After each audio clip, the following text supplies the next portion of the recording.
and I will be presenting the Kingdom of God. My partners are Nicole Mercado and Anu Dixon. At the beginning of the novel, you notice that there are these two men trying to smuggle alcohol. Well, that was a very big issue back then because back in the 1920s, alcohol was considered illegal.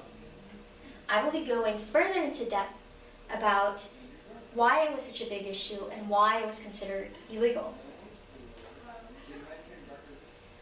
Smuggling alcohol was considered a risky business, and the friend that was helping with smuggling alcohol was so worried about being caught by the policeman because if he was caught, then he would most likely be sentenced to a lengthy prison sentence. But the punishments weren't so bad that it was life-threatening. However, it would be pretty troublesome to be sent into jail for years or possibly more. Now, the people in the novel weren't the only ones that were smuggling alcohol. It was a big movement back then. There were underground businesses that were happening during that time. There was something called speakeasies, which basically meant that you brewed alcohol illegal.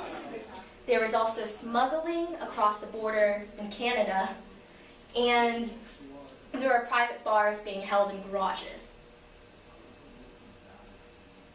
So why was alcohol illegal? Well, it became officially illegal on January 16, 1920. It was the 18th Amendment. The start of this law was brought about partially by this group called the Women's Christian Temperance Union. They thought this would protect families and ensure safety in all households in the U.S. However, there were some exceptions to the law, and of course, the people in the novel smuggling alcohol had no exception. Well, one of the exceptions included the religious ceremony.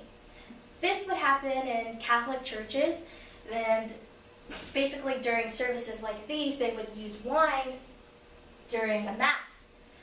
So this was considered okay. Another exception was called the 3-mile limit, which basically meant that if you were 3 miles away from the U.S. border in the ocean and you were on a boat, then you would be able to drink alcohol regardless. Another exception to the law is something called the medical prescription. This was when a patient went to the doctor and asked for him to prescribe alcohol for him to ease his suffering or whatnot. Well, that was considered okay because it was written by a doctor. Well, this caused a rise in doctor visits and prescriptions being sent out. And lastly, if you had alcohol prior to January 16, 1920, then it was okay to have it.